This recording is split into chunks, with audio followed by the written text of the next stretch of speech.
regular meeting of the Calcasieu Parish Police Jury for Thursday, April 21st, 2016.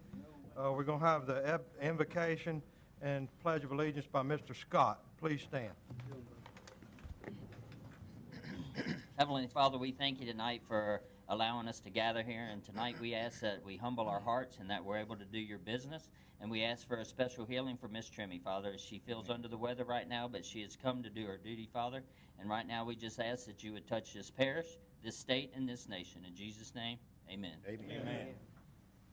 I pledge allegiance to the flag of the United States of America and to the republic for which it stands, one nation, under God, indivisible, with liberty and justice for all.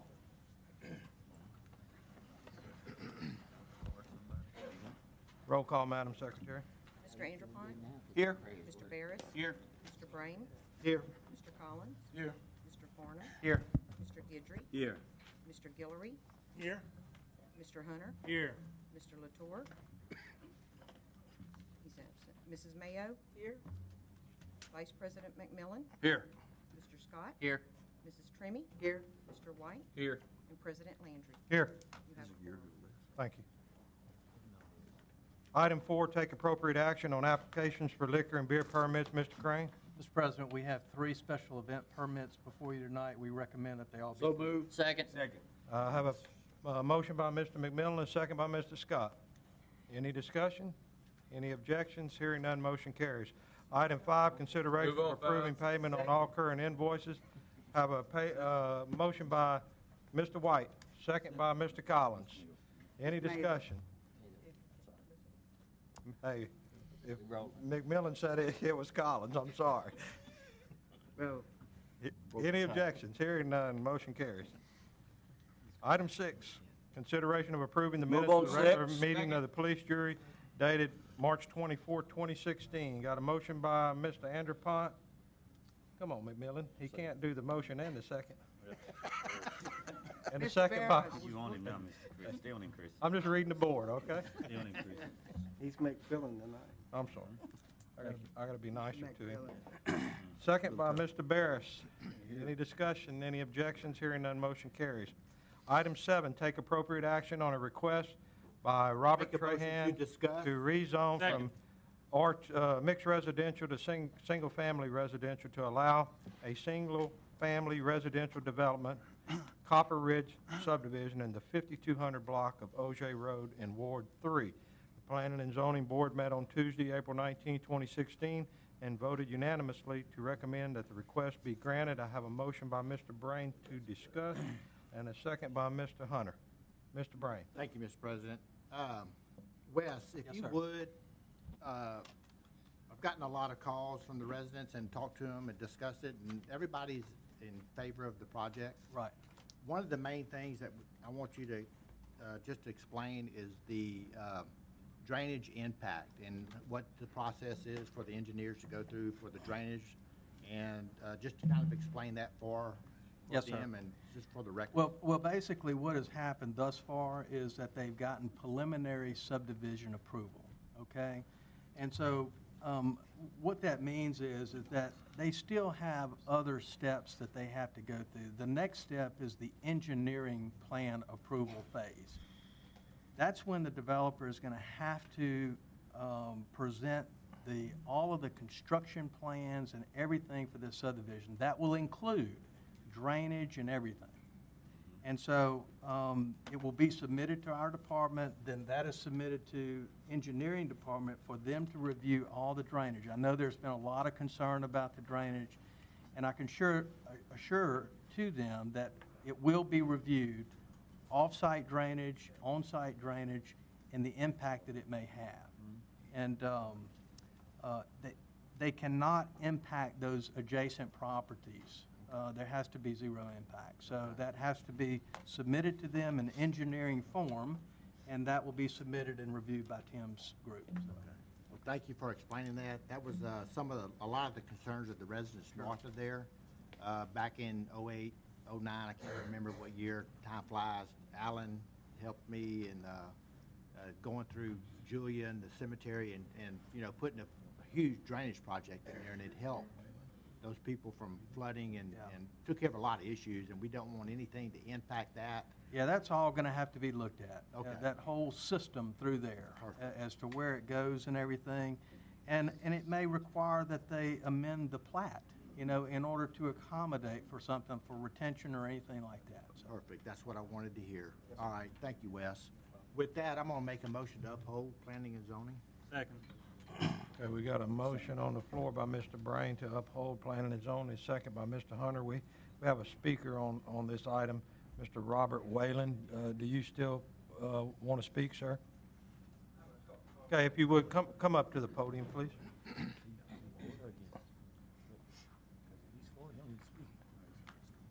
Mr. Whalen, if you would, please state your name and address for the record, please.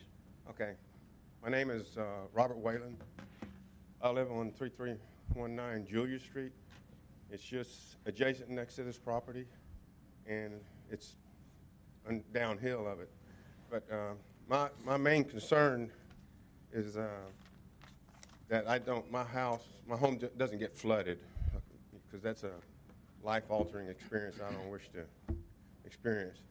Now, just a little bit of history. We used to have a lot of problems with flooding on Julia Street, and we fought that for 10, 15, 20 years.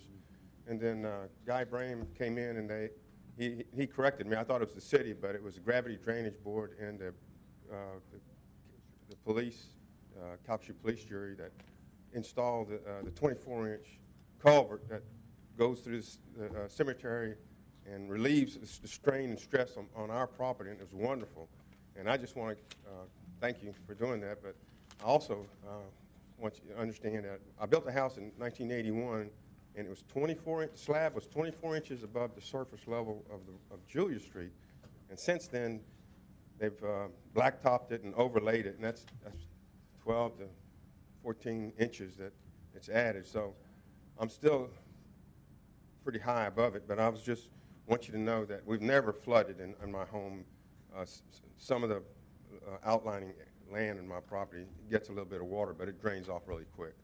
But that's my one concern, is that the creation of this subdivision is not going to result the flooding of my home, and that's what I was going to ask the engineering, make sure that the study considers that. I know they're going to do hopefully a qualitative and a quantitative study, but I don't know what the study is or means, but I have a very big worry that the result from this creation of this subdivision, my home's going to flood. Yes, sir, and we certainly wouldn't want to do anything to impact you in a negative way. Mr. Brame? Thank you. Robert, Wes, kind of explained basically that the project has that first hurdle to get over, okay? They have to prove that there's zero impact study that has to be done, or whatever. If they find that there is going to be an impact on it, that possibly retention ponds on the property, or whatever they have to do. Whatever they do, they have to make sure that they have zero impact. that's correct. That's And wonderful. that's what the study does, and that's why I kind of wanted Wes to. That's Am I correct on that? Yes, sir. Zero impact, that'd be a dream. That'd be wonderful. Okay. Well, thank you very much for letting me What- express my concerns and worries. Thank you, sir. Thank you, Mr. Whalen. Is that all? Okay, we Yes. had a motion and a second on the floor. Is there any further discussion? Any objections? Hearing none, motion carries. Item 8, take appropriate action on a request by Osprey Lakes Development LLC to rezone from single-family residential to recreational vehicle park to allow a recreational vehicle park of 76 spaces at 7143 Big Lake Road in Ward 3. Planning and Zoning Board met on Tuesday, April 19, 2016, voted unanimously to recommend that the request be granted with stipulations. Move to uphold planning and Second. zoning.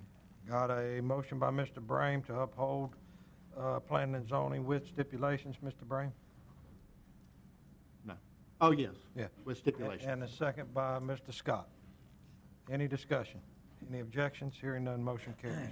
Item 9, take appropriate action on a request by North Bay Properties LLC to rezone from agriculture to light industrial Move to to uphold allow a planning and zoning. temporary workforce housing facility at 2926 Highway 90 West in Ward 4. The Planning and Zoning Board met on Tuesday, April 19, 2016, and voted 6 for and 1 against to recommend that the request be granted with stipulations. I have a motion by Mr. Andrew Pont and a second by Ms. Mayo. Let's see, we do have speakers on that item, number 9. Yeah, let's, first we'll call up the, Mr. Crane, go ahead. No, sir, I was going to say, you might want to call the applicants up first. Correct, yes. Point of order, Mr. President, time limit. We'll see. We'll go with, we'll go with 10 minutes per side. If the applicant could come up, please. State your name and address for the record, if you could. Yes, sir. Good evening. My name is Keith Janice, 2936 Highway 90. Before I begin, I'd like to thank you for giving us the opportunity to present this to the board today. I'd like to extend thanks to Planning and Zoning, who we met with last Tuesday night, to address housing demands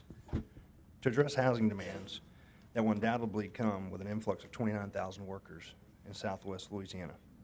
Our company, North Bay Properties, is partnering with the best in the industry to bring professionally designed and managed safe workforce accommodation solutions to Calcasieu Parish. This will be a company-provided accommodation solution.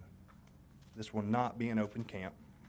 It will house over 956 managers, professionals, and tradesmen and women working in the construction phase in the industrial expansion. And as is determined by Planning and Zoning Board last Tuesday night, this project will be a sustainable solution for the parish because it will have minimal impact on the project site and will prevent overbuilding of permanent structures. Given the history of our property being a mobile home park, I feel the property is an ideal spot for this project. It will sit along the live oak trees that are populated by the ground.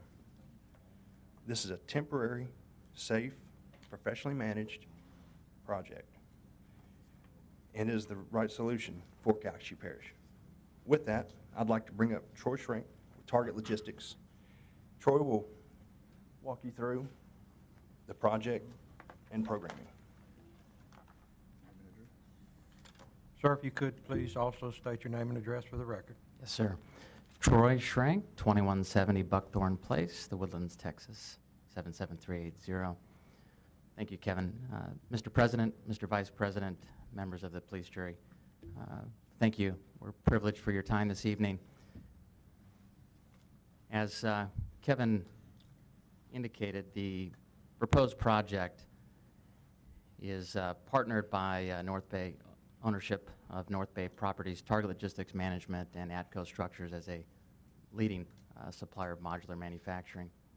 The Bayou Lodge is a temporary, safe, professionally managed accommodation solution. With that said, the 18 lodges that we have developed across North America for and on behalf of Target Logistics and the communities that we operate, we've had one driving factor in mind, and that is safety, and safety first for the community and for the 18 communities that we currently operate in today. Secondly, the safety of the residents. And those residents are employees of the companies that will help support the industrial expansion in your parish. Third is the safety of our employees at this facility. So safety is first. There are really 3 elements of safety as part of our accommodation solution, the first of which is the design. Safety by design, either in the site selection itself and the design of the site as well. From the perimeter, fully enclosed perimeter fencing, to the exterior lighting program that will be installed on the site, to the controlled gated access that will be installed as well, including closed circuit TV, fire protection, fire hydrants and fire lanes around the perimeter of the facility, bus shelters for the offloading and onloading of residents that will be transported to and from the project sites in the parish. Of course, the utilities will be installed underground. and dedicated parking, of course, with one-to-one parking, approximately 956 spaces plus bus parking. Last but not least, the site will be fully engineered, as previously discussed, that will meet all full code compliance to state fire marshal and local codes and compliance. The second element of safety, of course, is safety built in, and that's safety within the facility itself, how the actual facility is built and designed. And it starts again with life safety as it relates to fire protection, full code compliance to the state of Louisiana and local fire marshal. In addition to that, we will have, as I mentioned, a gated entrance with a security office, as rendered in this picture on the screen to the right, a gated security office, as well as a welcome center for all authorized personnel only to be checked in and checked out of the facility. In addition to that, all of the rooms will have keyless entry with a badging system, again, that identifies only authorized personnel of company-sponsored residents. And I'll come back to company-sponsored residents. And of course, private rooms and private bathrooms, which I think is critical to the safety of the residents as well and their personal belongings.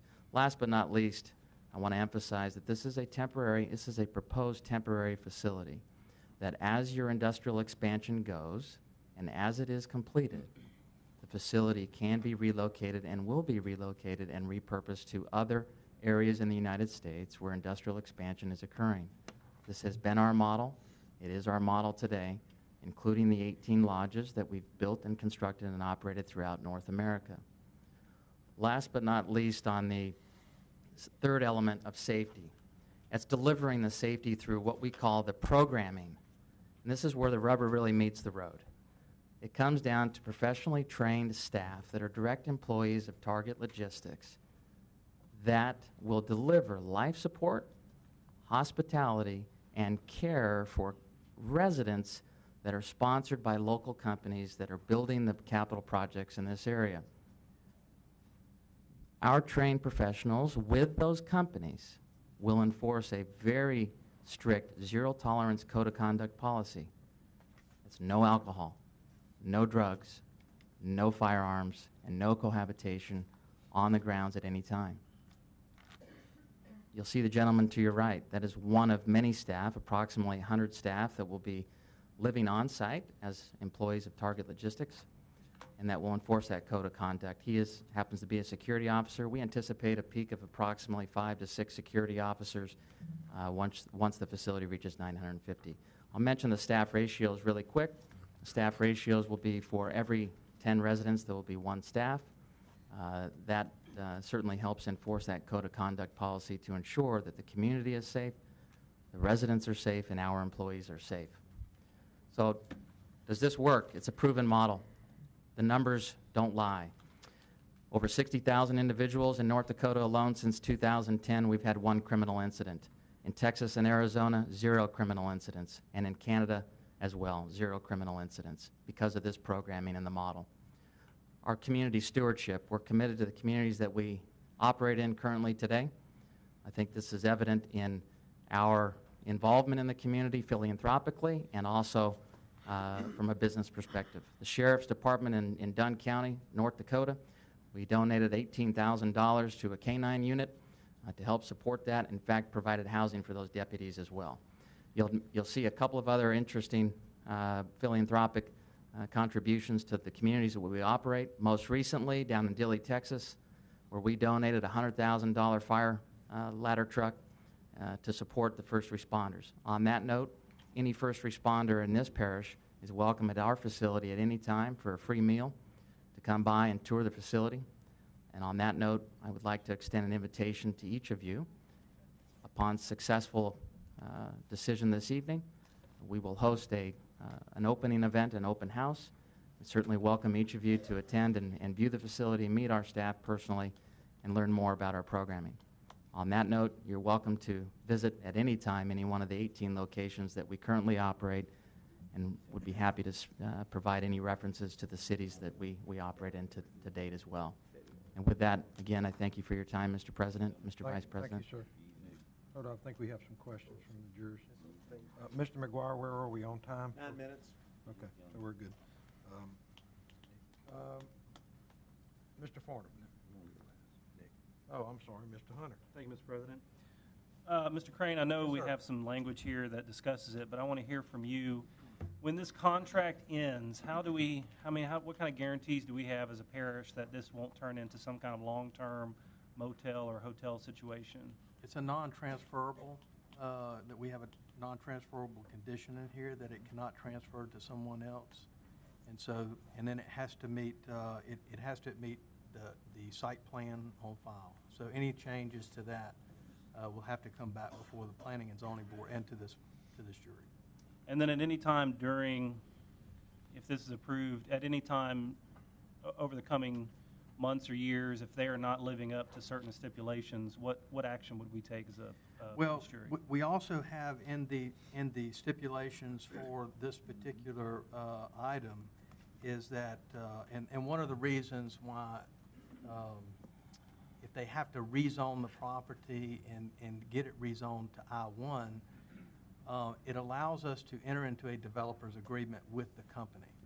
And so the stipulations that you see in here will be part of that.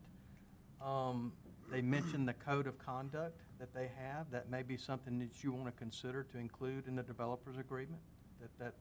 So that's something that you might want to consider. Okay. And then one last question. I'm sorry, what was your name again? Troy Schrenk? Okay, Troy. So, you commented a little bit on it, but I'd like to hear from you again. We have some people in the audience tonight that are concerned about what this means for their community, maybe a little fear. Going into communities that you've entered into before that have never seen something like this, how's that process been? You talked about, I was actually surprised to hear the low amount of, criminal incidents you've had on your properties. Yes, sir. But, what do you say to a resident of Calcasieu Parish that is very concerned about what's going to happen to their community when something like this moves in there? And then also, I'm not sure if this is a fair question, but, what type of people generally would be staying at a facility like this? Sure. Very good questions. I don't know who's running that technology, but if we can go back to the presentation. I don't have control of that. Thank you. While he's teeing that up, I'll address the first question. Of those 18 properties that we have developed, every single property we encountered very similar concerns. This is not new. In fact, the concerns that have been tabled are valid and expected. I will say that we've been invited by industry in each of those 18 occasions to come to the communities to help support that industrial expansion. It comes with great benefit, the industrial expansion, job creation, economic benefit. It also comes with certain challenges such as housing and such as dealing with surges to the estimate of 29 or 26,000 workers at any given time.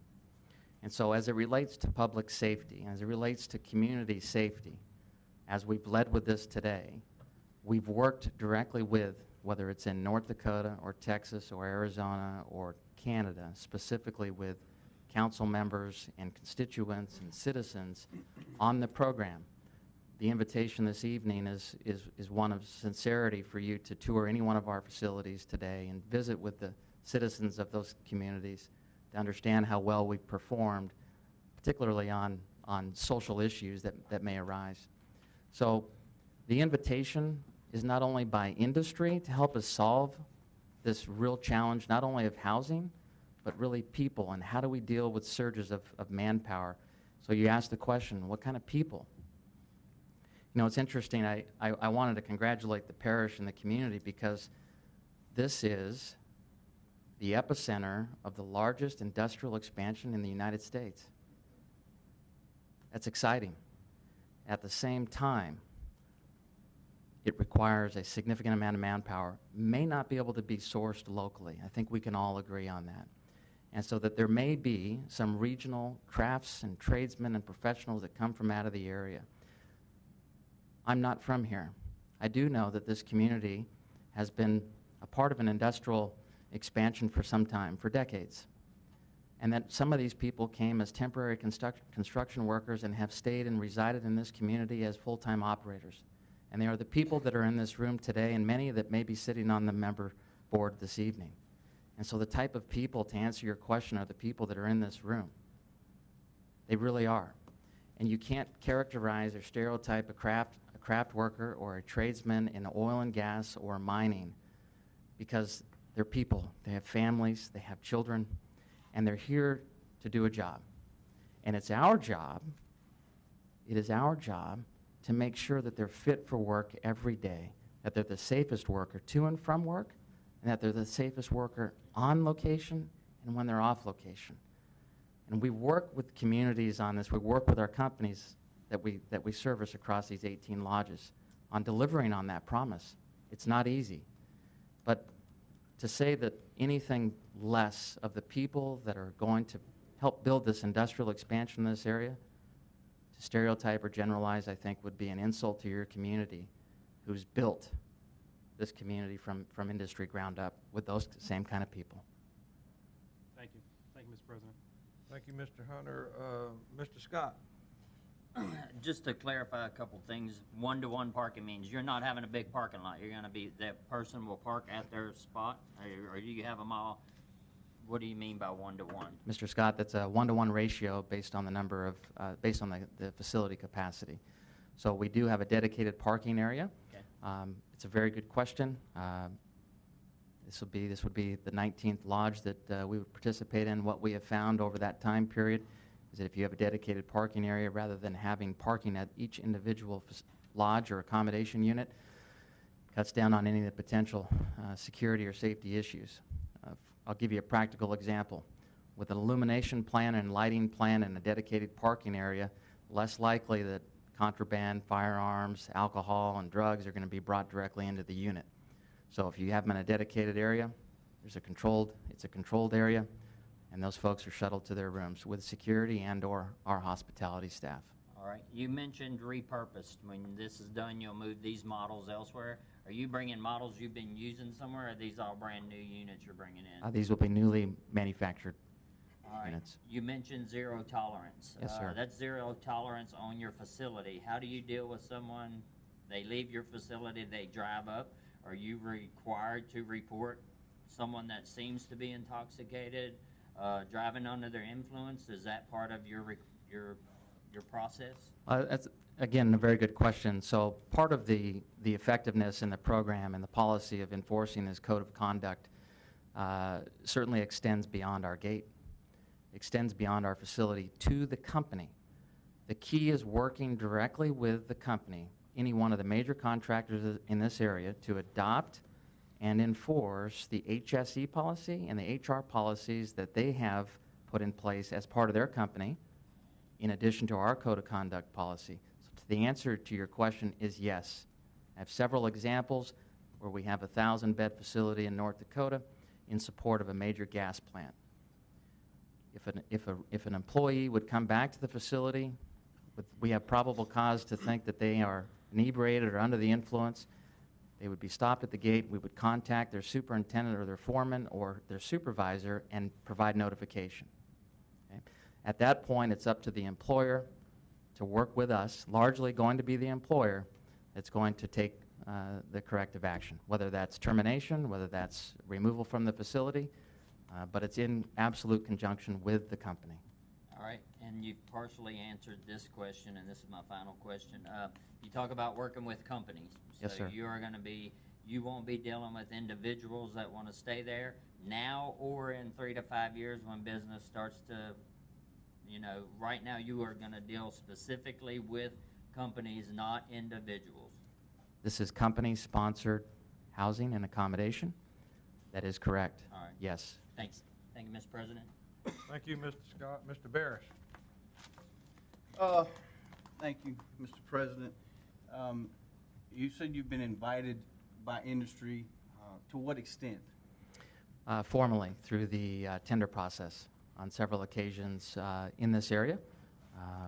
We've participated in that process. We anticipate participating in that formal process as well. So invitation through a formal tender and invitation by discussion. In anticipation of this surge and estimated manpower surges, Target Logistics, you've solved for this in other areas. can you help us solve for this in this area? So have you secured any number of residents from any of these folks that you've received invitations from? No, sir. And we firmly believe that part of that process, that critical path to securing those type of commitments and agreements from companies really starts with having the land position that we have. In addition, the proper entitlements to move forward, and then present the case to the companies as well. So no one... Make the commitment first. Oh, excuse me. I'm sorry, but make the commitment for and on behalf of, actually spend some money, spend some time and resources, and then seek an agreement from the company from there. So no one told Planning and Zoning Tuesday night that there was a contract in place? No, sir. All right. Thank you. Thank you, Mr. President. Thank you, Mr. Barris. Mr. Brame, did you wish to speak? Yes, please. I don't remember my question. Okay, this goes to Wes. What, if, okay, if this gets approved tonight, does it go back, if they, you know, in 3-5 years they leave, does that property revert back to A1? Or what is it zoned right now? The property is zoned A1. All of it? Well, not all of it. There is a small portion of the property that's in the front that is zoned I1 currently. The back portion, I think it's what, 300 or 400 feet back behind the I1 property. It's zoned A1. So that's the property that's being rezoned, and it will have to be rezoned to I1. And then after this process, it will have to go back before the Planning and Zoning Board for an exception to allow the residential use. So it's a 3-step process. Okay, so the front of the property is zoned I1 already? Yes, sir. And how much do we need to, how much are we rezoning? How much property left is? What is it, 28 acres. about 28 acres. Okay. All right. I guess that's it. Thank you. Thank you, Mr. Brame. Mr. Farnham. Thank you, Mr. President. I guess I've got a couple of questions for you. Sir. You did state that a company invited you. You've been tendered by a company to come in, not the property owners. How did the connection come in between you and the property owner? And at what point in this process? I want to make sure I understand your question. Can you restate it, please? At what point did you become engaged with the property owners? Was it before or after you were so-called tendered by a company to come into the area to help solve the problem? Before or after? Well, we've been invited to several tenders over the course of the last 2 years. And Was it solely through this particular property owner or other property owners? it was not through a property owner. It was directly from a company or a contractor directly to me or my company. Okay. What makes your site different than all the other 6 sites that are approved that are in much closer proximity to the industry? You know, We've heard the same promise from every company that's come up here. It's almost a carbon copy business plan by everybody we've talked to. Mm-hmm. And what makes yours different? well, I can't speak to the other sites or the other petitioners, so I'm not sure that I can differentiate from those land positions. I can speak to this land position, and knowing that there are 3 major capital projects as part of the industrial expansion within about a 20-minute drive. From that point of view, it would meet the requirement for the companies involved in those projects in terms of travel time and drive time from a safety perspective. So with that, I think that that the land position is one that would meet the requirements for safety for public and for the company. Again, sir, but I can't speak to the other petitioners and their land positions as how different they are. I'm not familiar with them. I guess as far to Wes, Yes, sir. stipulation number 4 says that it's non-transferable.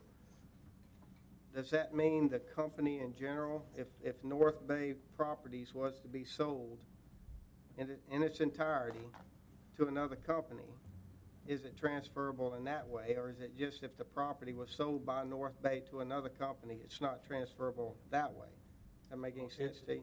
Well, it's not transferable to. I mean, if but it's not transferable the away from North Bay property. Rezoning of this property is not transferable. So, at all? It doesn't go I'm to looking at anybody, that. it cannot go to From anybody North Bay else. Properties, who's the applicant? They are the applicant. So if North Bay was to sell their entire company to somebody else, would that fall into that bucket? Or It's would not transferable. It is not transferable. Not transferable at all? At all. Okay. Not. M- Not. Mr. Farnham, if I I mean, may. it's, Sorry. go ahead. I'm sorry, I think I interrupted. I got a short train of thought, so bear with me. Stipulation number 10 says a privacy fence. What, is it 8 foot, 6 foot? Is it chain link? We said we specify privacy fence, and that's typically 6 foot. 6 foot? Yes, sir. And does that kind of meet the standards? I know the one down at Southland Field is a 10-foot fence at Southland Field. I don't know if that was imposed by us or somebody else. I don't recall if it was. I don't think so. So if we were to specify a fence height tonight, we could do that. You could. Okay. More to come later.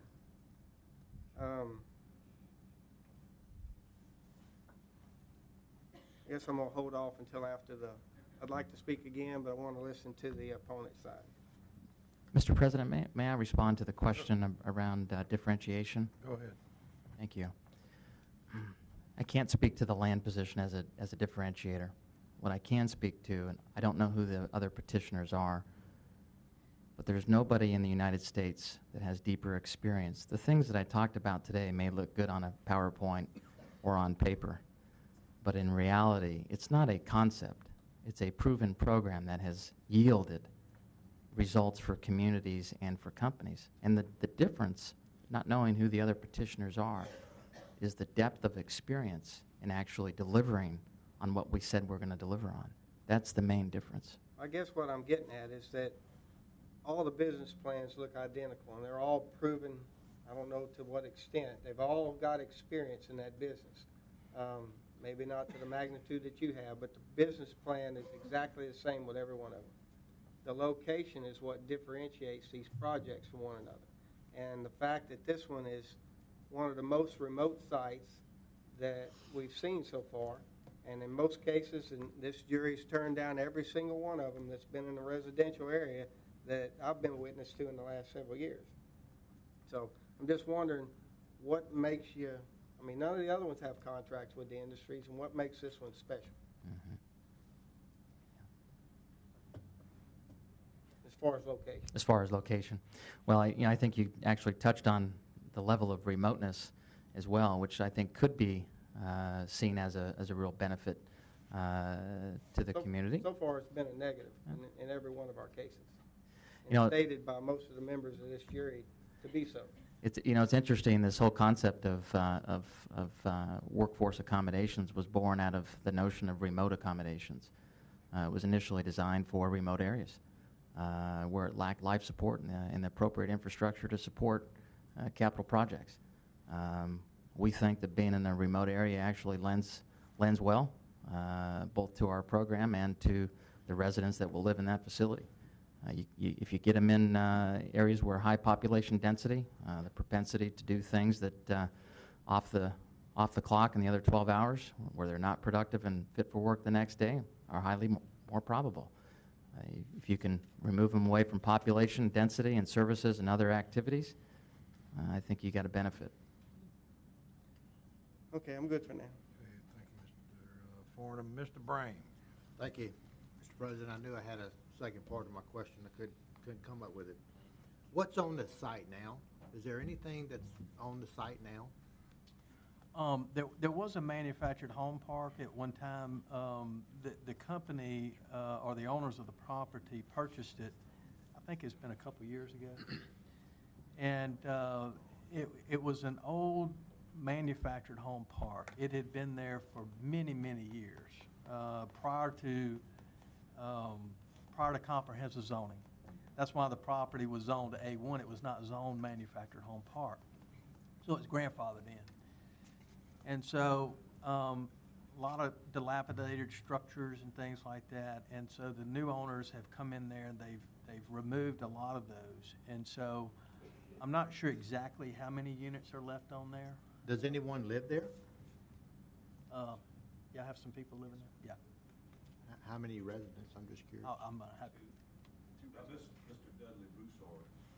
Okay, sir,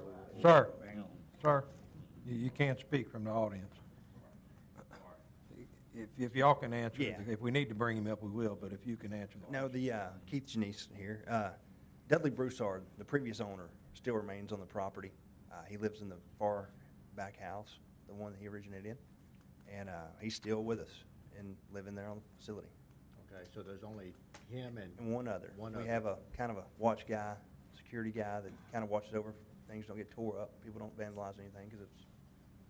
I was under the impression there was more residents there, but I guess not. There you all gone. Okay, thank you. Thank you, Mr. President. Thank you, Mr. Brame. Mr. Hunter? Thank you, Mr. President. Mr. Crane, I don't know, what construction site this facility might be servicing, but how far is it away from the Sasol site? I actually haven't measured that, Mr. Hunter. Could you all answer that, how far away it is from? Mr. Hunter, approximately 16 miles, 23-minute drive. Okay, thank you. Thank you, Mr. President. Thank you, Mr. Hunter. Mr. Farnham? Thank you, Mr. President. How many trailers exist on this property today? The old dilapidated trailers that we talk about, There would be only two left. and only one person lives in those? Actually, no one lives in Nobody. the trailer houses, no, sir. Nobody lives in the trailer house, they live in houses that are located on the same property. Yes, sir. Thank you on that. Just a statement on the 16 miles, I was gonna guess 15, but it is right through the gut of the city of Sulphur. That Highway 90 route back to Sasol is extremely congested in the morning. I travel that route every morning on my way to work to Sasol. And that is an extremely congested route. And it doesn't matter whether you're driving cars or buses, it can't take any more. So just a comment on that one. I yield for now. Okay. Any other jurors have any other questions? Not until after the, Mr. Scott. You still got lots more time, I'm sure. Mr. Scott, go ahead. Following up on Mr. Brame's question, those two residents aren't going to stay there if this passes, they're going to be, just to clarify. Yes, sir. They're going to be removed there, and all brand-new houses will be put in. All right, thank you. Thank you, Mr. President. Okay. Thank you, Mr. Scott. Okay, we do have, I guess they had one more minute left. They used it up, but they're for the most part. We were at 9 minutes. We don't count question time, so At most, they have. I guess, I think we're good.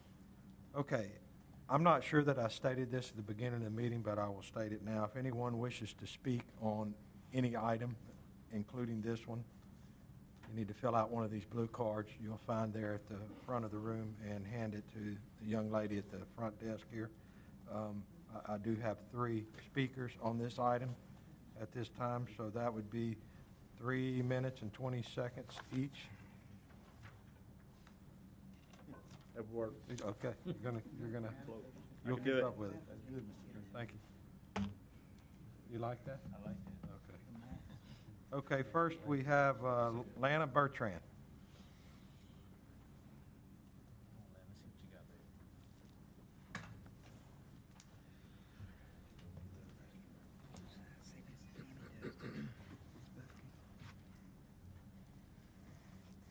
I'm pushing up so you can get out. And Ms. Bertrand, if you could, please state your name and address for the record, please.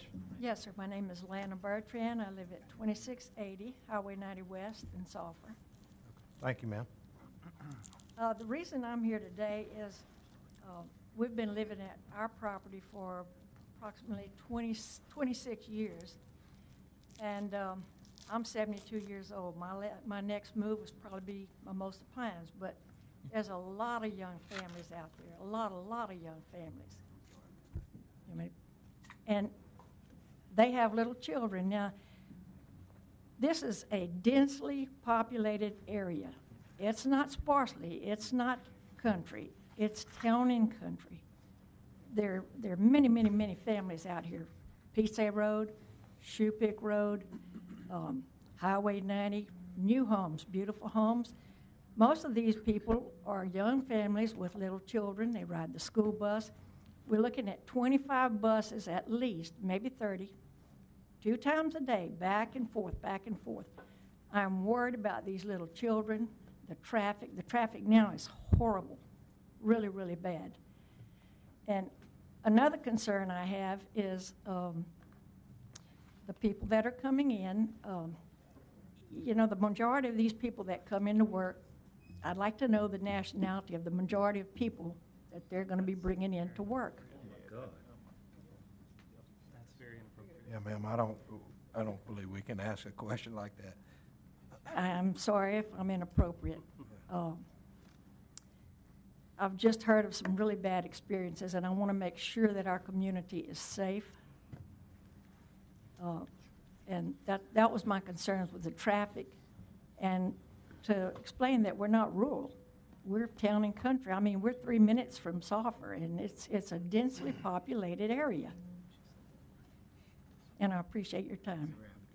All right, thank you, Ms. Bertrand. Are there any questions for Ms. Bertrand at this time? Thank you, ma'am. Let's see, next, Mr. Ronnie Bowers.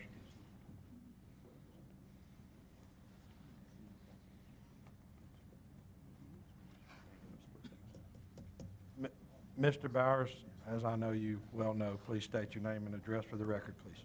Ronnie Bowers, my address is 1729 White Acres Drive in Sulphur. Can I have the rest of the other time that they didn't use, or I'm good? All 10 minutes will be used, sir, if you wish. Okay. I just want to make sure that somebody didn't go over, so we all got an equal amount. Well, y'all got to stop me because I'm not watching my watch. But anyway, as you've heard tonight, and I'm sure a lot of you heard before, the original trailer park that was there was in bad shape. It had some bad, rundown trailers. It had some bad people living in there.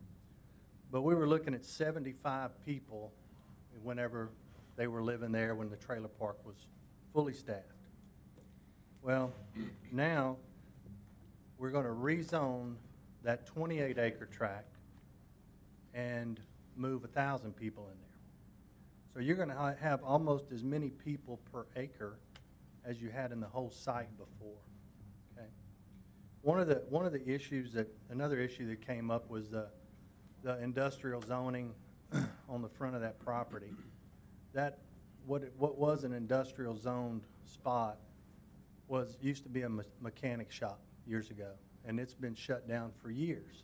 So the property was zoned that, but the building or the property hadn't been used for anything in years, and it's almost dilapidated.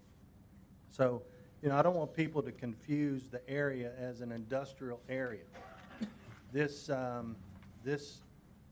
man camp or worker village, whatever you want to call it, is going to be right in the middle of 2 subdivisions. I'm not sure if they have any pictures from the sky view of what this looks like, but you've got 2 subdivisions on the east side and west side of this facility that are approximately 250 to 300 yards from the facility. On the right side of that picture right there, where you see the silver building right in the center of the picture on the right side, that's my shop. So I'm right through the woods, right there on White Acres Drive. So that's the proximity, which is probably about 250 to 300 yards from their site. Well, our issue is the location of this within a 1-mile radius of this site. There's about 500 to 550 people living in this area between our subdivision, the subdivision on the other side of it, and plus the other properties down Shoepeak Road, and not to mention, excuse me, I got sinus issues today, but not to mention okay, thanks. Not to mention the properties right in front, right across the street from the entrances of this property. So you know, we've got a lot of issues, and that on April 23rd of last year, they were trying to get a similar facility 2 miles down the road.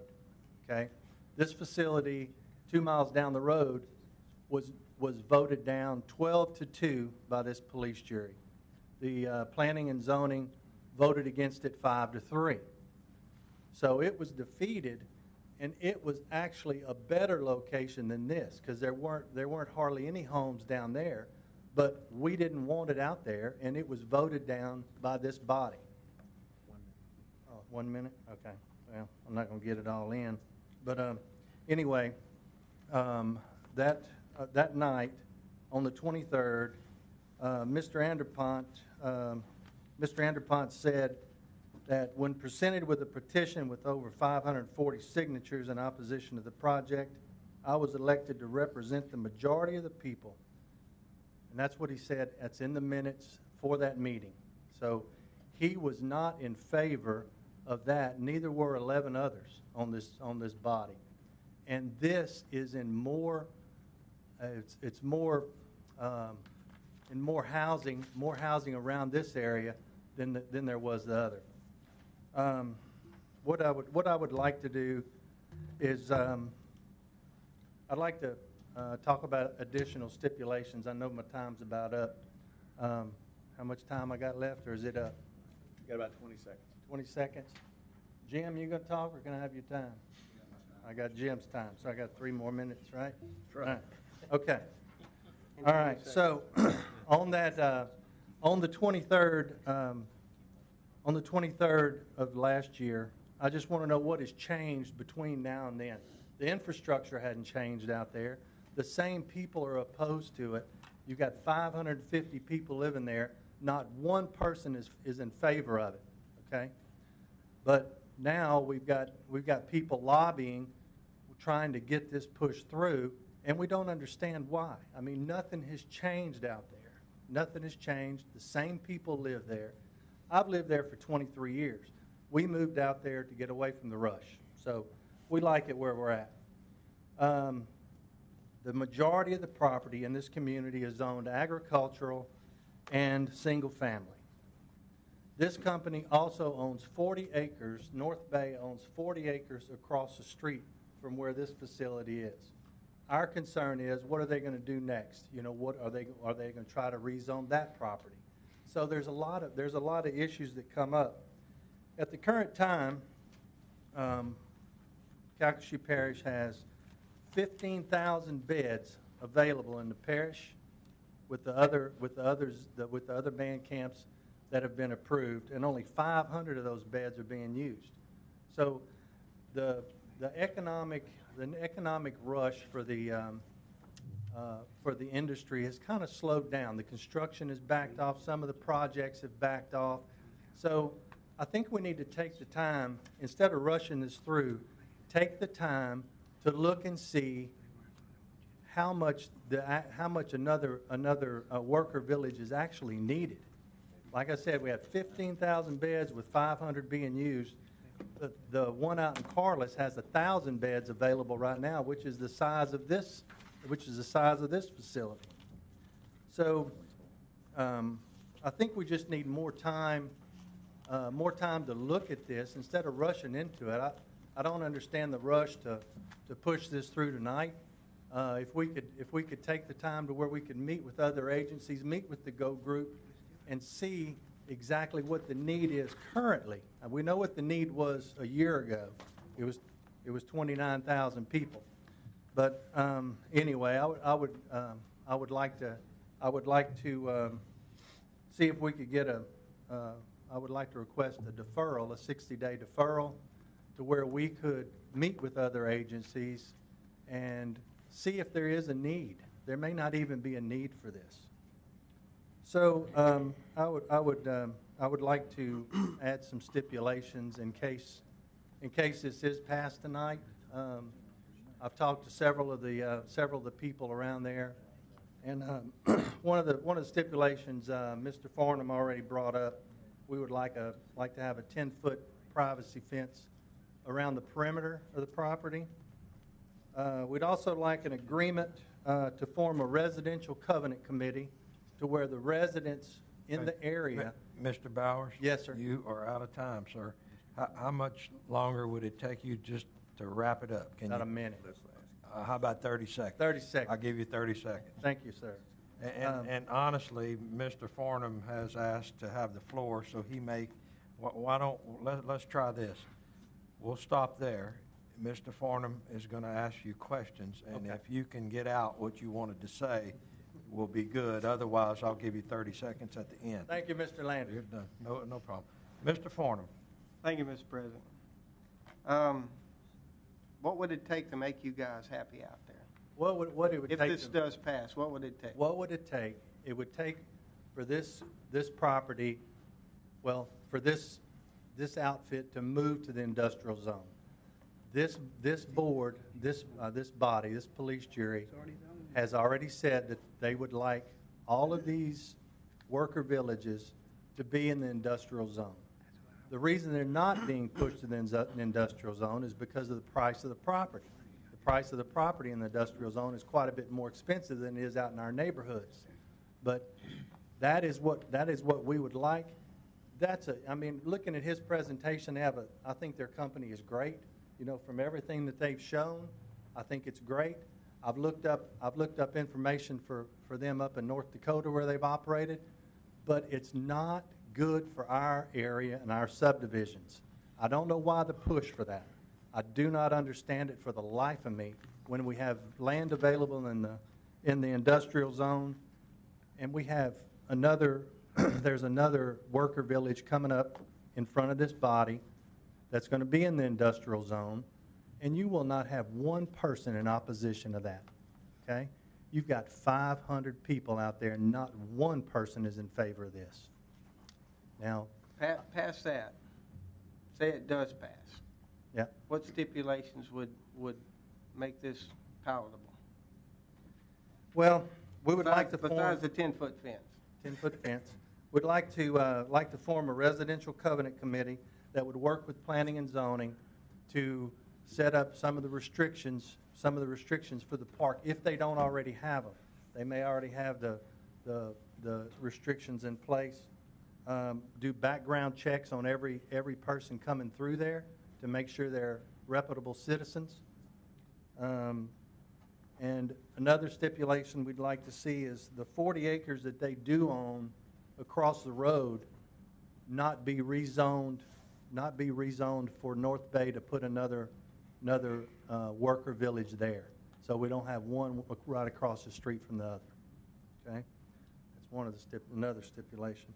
No foot traffic outside the facility.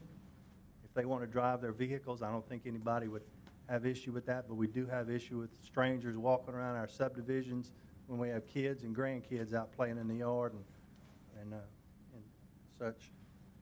If the facility is not used within 1 year, we would like to see the zoning change and divert back to the original zoning, and the pods be removed within the first year after the zoning change. And that's. Well, hang tight. I may have another one. Go ahead. I guess that's part of what puzzles me about this and what makes this any different than what we sat here almost a year ago today and looked at was a piece of property 1.5 miles or 2 miles down the road. Almost the same exact circumstances as this, and several members of this body spoke that night that we need these, and I don't disagree that we don't need them, but that was what was expressed that night was don't put them in a residential area. We all but told staff, push them towards the industrial zone. I mean, it was very clear, and everybody pretty much echoed the same comments. We fought, 3 or 4 of them last year. Miss Trimmy had 1 or 2 in her area that we fought tooth and nail to keep those out of those residential areas. One in Mr. Taylor's, he's no longer with us, but Mr. Barris's district fought to keep it out of there. And what makes this any difference? Consistency is all we have to offer as a governing agency. And it's part of our mission statement. It's one of the pillars of our mission statement is that we govern with consistency. And this goes against the grain of what we try to do up here and everything that we do is try to be as consistent as possible. We have one that's going to come up in my district probably next month. If not next month, the month after. It's going to meet with open arms because it's in the right place. It's in an industrial area. It's about 1,000 beds, right in the heart of an industrial area, and it's the perfect place for it.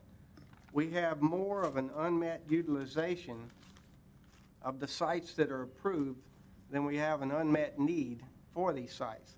We have the ramp of mobile home parks is skyrocketing because the industries have figured out that the guys don't want to stay in these camps. They would rather pull their campers down here and park them and have all the freedoms they need to go wherever they want to go.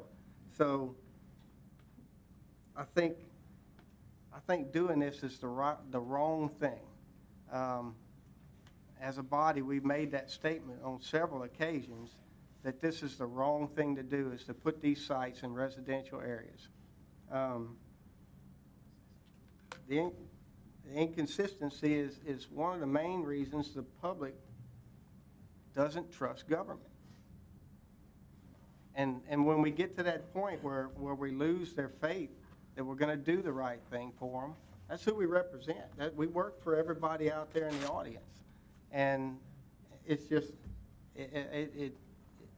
I'm having a hard time understanding what's changed from a year ago. Really hard time. So, I guess with that, I'll yield the floor. Thank you, Mr. Farnham. Mr. Hunter. Thank you, Mr. President. I understand Mr. Farnham's frustrations. I do kind of take issue sometimes when people say, well, this is what the body said, or this is what the police jury said. You know, individual members on a body may say one thing. That doesn't mean that represents the opinion of every police juror on this floor. I was president last year. I wasn't able to vote on those items, so I don't know how I would have voted. But I understand your frustrations, but you know, when we say this is what the police jury believes as a blanket statement, I take issue with that because everybody up here has an opinion. Thank you, Mr. President. Thank you, Mr. Hunter. Okay, Mr. Anderpont. I would like the floor whenever the other jurors have completed asking questions or making statements, if All right. that's in order.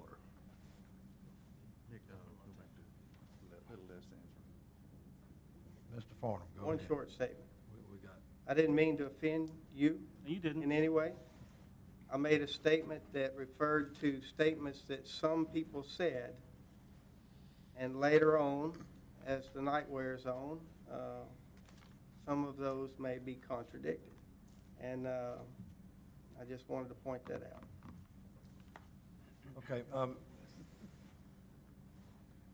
hang on. Mr. Scott, go ahead. Yeah, I just want to get back to the issue real quick. I like the no foot traffic that was mentioned. I don't see where that's a real issue to add that into a stipulation if the body chooses that. As far as the no rush goes, I think we've been at this for years. I don't think anything is being rushed at this time. This is just another issue that we have to deal with tonight. Like tomorrow, we're going to wake up and deal with more issues. So I don't believe we're rushing. I believe that it might seem that way because there's a lot of things happening in our parish. Capitalism is going to decide on if this actually turns into a project or not our vote tonight. We're not going to vote to put anything out there. We're going to vote to allow or not allow someone to pursue capitalism. And the last thing, I would hope that we're all consistent in hearing everything on its own merits, whether it's a mile away, a block away, or next door, because we deal with everyone neighbor to neighbor, and I can't pass ordinances to make people love each other, care about each other, but I can be consistent in trying to do the right thing when I vote and make sure I hear the things that are spoken. And with that, I'll yield. Thank you, Mr. President. Okay, Mr. Scott, on the requirement about no foot traffic. Go ahead, Mr.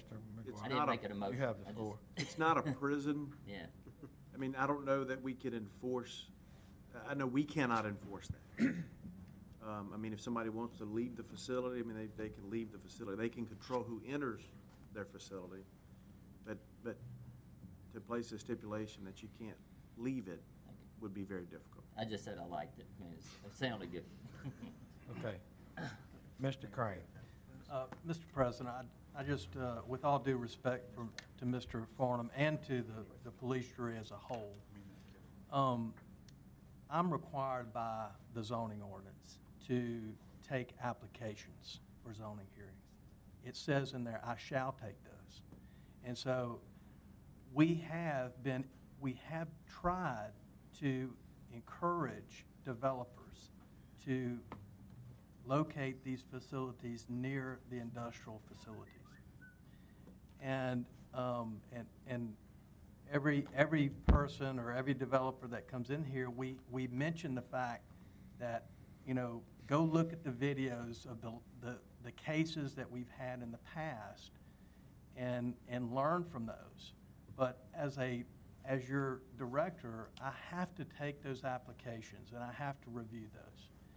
And so I just want to clarify that. It's nothing, I know this is a painful process, but it is a process. And thank goodness we have a process. That's right. Even I get aggravated with you sometimes, That's but right. I definitely don't want you going to jail. Exactly. We want to keep you here. Mr. Beam, did you have a comment that you wanted to make earlier? Oh, no. Okay. Mr. White. Just one quick thing about the 40 acres across the street.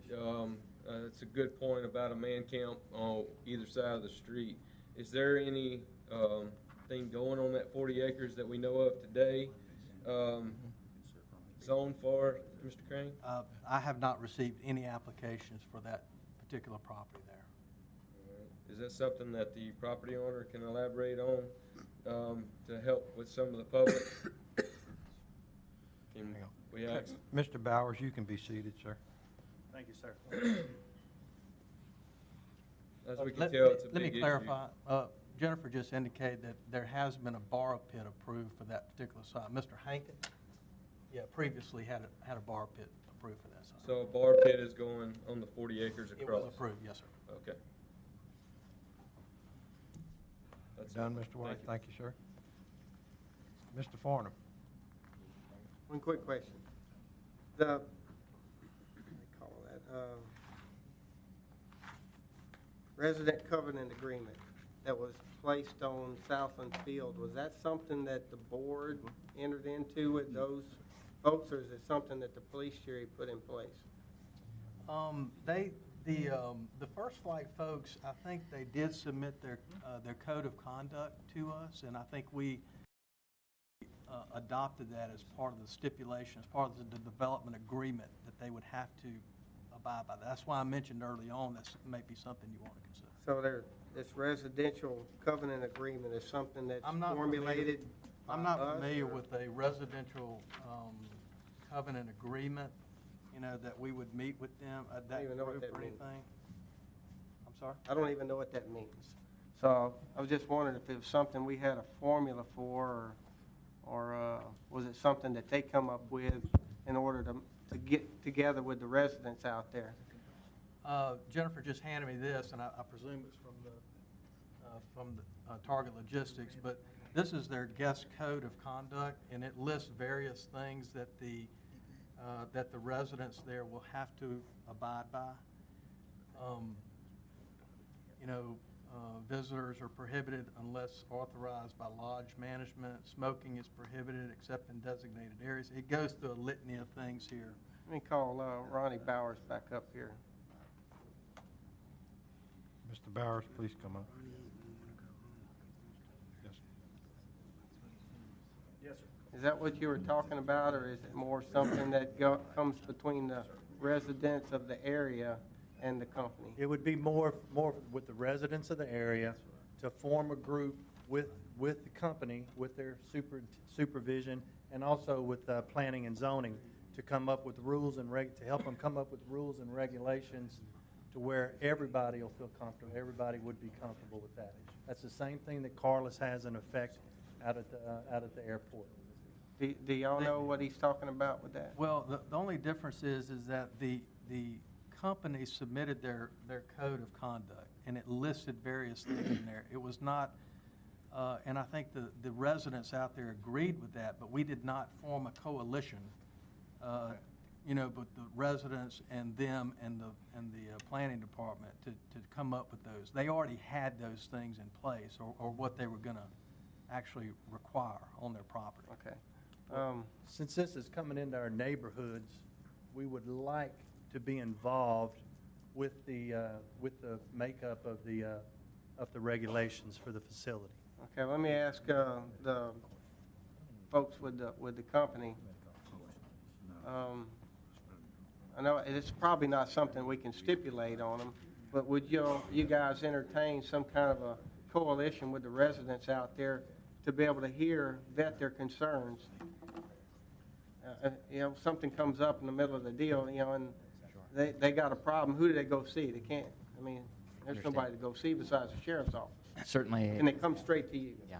I think in the limited time this evening, we've garnered some of the concerns, and certainly a sit-down to have an understanding of what those concerns are specifically. In terms of influencing the outcome of policy either by our company and or by the companies for which we service, I couldn't say that we would agree to that stipulation. However, in the spirit of openness and the spirit of consultation, to be able to sit down with a neighborhood coalition to understand what those concerns are and how we can implement those concerns in the code of conduct policy if they're not already addressed. Yeah. I guess to legal, is that even something you can stipulate on them? Well, there's no, there's no representation for the 500 masses. There's no body to deal with. Right. You're dealing with however many individuals want to come and discuss the issue. So the process would be that they come see us, and then we go see them if there's problems. That would be the only formal process they would have in front of them unless the company agrees to such a coalition. Well, I mean, we have a, I'm sorry?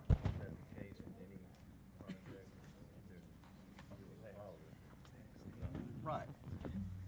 And if this body wants to adopt the Target Logistics Guest Code of Conduct, I mean, that's something that we can place as part of the developer's agreement. And if they violate that, then we can go out there and we can cite the company for not following their code of conduct. I don't know if you can place it on the residents, because if somebody's, I mean. Yeah, I understand. I understand completely. This obviously was something that First Flight entered into with Corliss or the Southland Field in order to form that. So it's not something that was mandated. It was probably voluntarily. Do y'all have anything like this with any other sites that y'all operate? Any kind of a community involvement? No, sir. Nothing like that. Not, Mr. Beam, you have not formal legal. No, sir. Yeah. How about informal? Well, sure, through consultation and discussion, absolutely. Do you have an open door policy where somebody from those residential areas can knock on your door and say, hey, we got a problem, can you help us with this? Absolutely. Yes, sir. Mr. Beam, you had a comment that you wanted to make. Actually, Wes said that I was going to suggest that you might formally make that a stipulation. What they have put voluntarily in their code of conduct, you could formally require that they do that, which it makes that a little strengthened. That gives your staff something to use if they violate that. I think it is an added step that you can enforce. A residential covenant, I don't know how you could enforce it. I don't know either. So right now, that code of conduct is not part of the stipulations that they adhere to that? No. It's just within their company. They police their company the way they want to police their company, but we can add that as a stipulation. I believe so, yeah. Into the development agreement. That's how we did it with First Flight. Okay. Well, right now, I would like to offer Mr. an Farnham, amendment. if I may, Mr. Farnham. In addition to the code of conduct that has been adopted by our company in North America, we also will adopt the policies of the companies for which we service, the HS&E policies and as well as the human resource policies, as mandated by the companies. And so there could be a higher standard, there could be a lower standard. We will always take the higher standard of code of conduct policy. You guys have your own code of conduct. That's correct. On top of the companies. That's correct. That you represent. And each and every resident must acknowledge by execution upon entrance to any of our facilities in North America. Yes, sir. That code of conduct policy is also filed with the Human Resource Department of that employer. Okay, I'm good for that. Okay, thank you, Mr. Fordham. Okay, we've heard from the applicant, and yeah, I guess we can do that first. Okay, let's go ahead, Mr. Francis. Mr. Andrew Pont, we'll go to you first. Thank you, Mr. President and members. Mr. Bowers, you can have a seat, please. I would ask that you listen very carefully to what I'm going to offer and put on the floor here this afternoon. The first thing I want to do is to respond to Mr. Bowers' comment about the remark that I made, or the statement I made about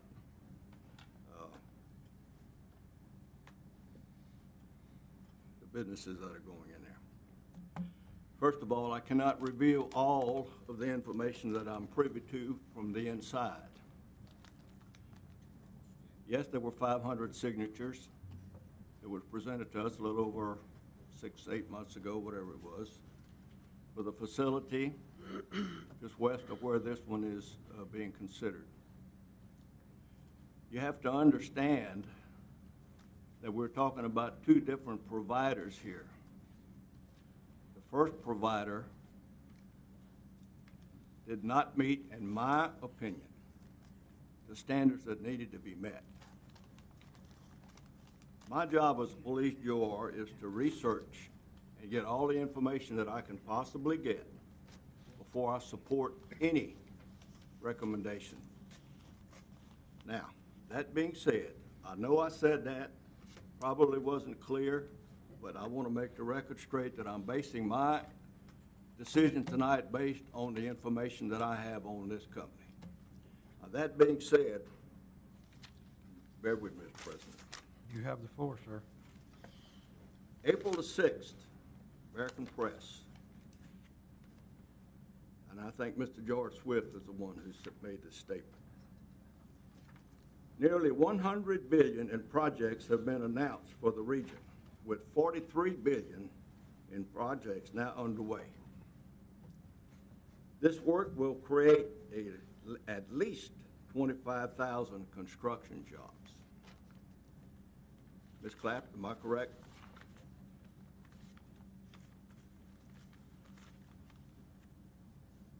We all know that you cannot get a facility ready overnight. If we approve this tonight, and I'd like Mr. Trent to come back up to the podium for just a minute, a quick question, if I could, sir.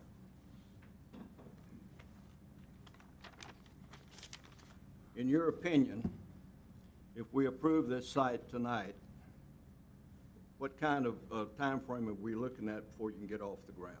Before you say you're ready to start operating?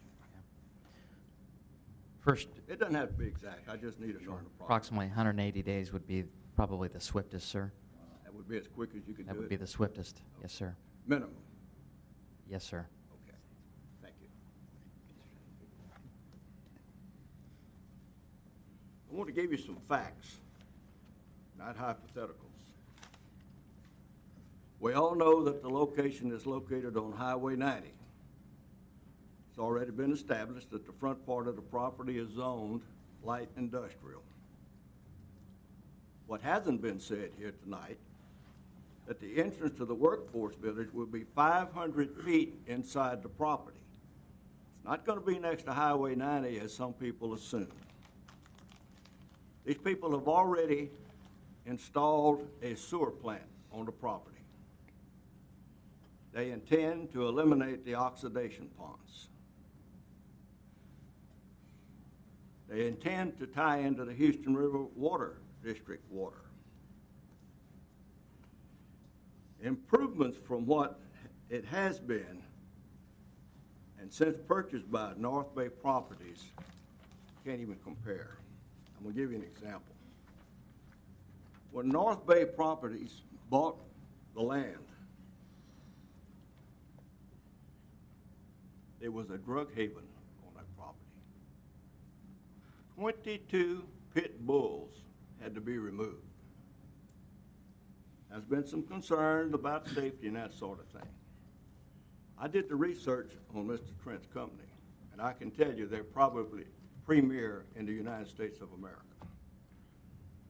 I don't understand how you can be worried about security for the children, adults, when at that time there was no security on the property with those dogs who could have escaped easily and harmed somebody. Once these people establish their business, there's going to be security 24/7. It's going to be gated. You can't come in and out at will. There's no way. And with that being said, let me just kind of give you an overview of some things.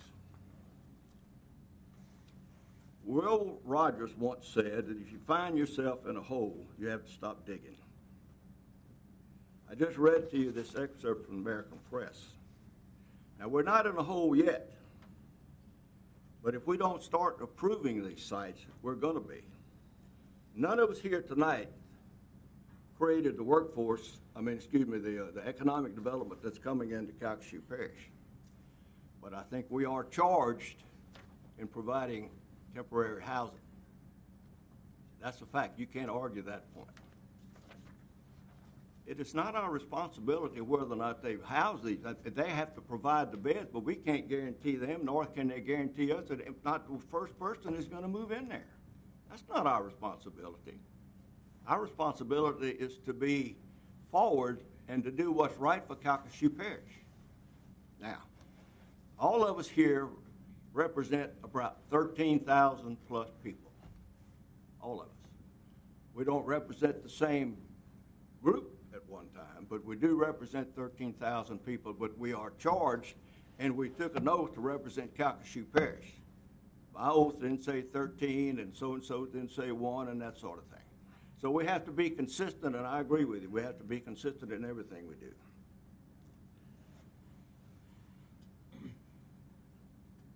The growth that we're about to experience is unprecedented, people, and you know that. And we are in charge with providing temporary housing. We need to turn this issue into a positive and not a negative.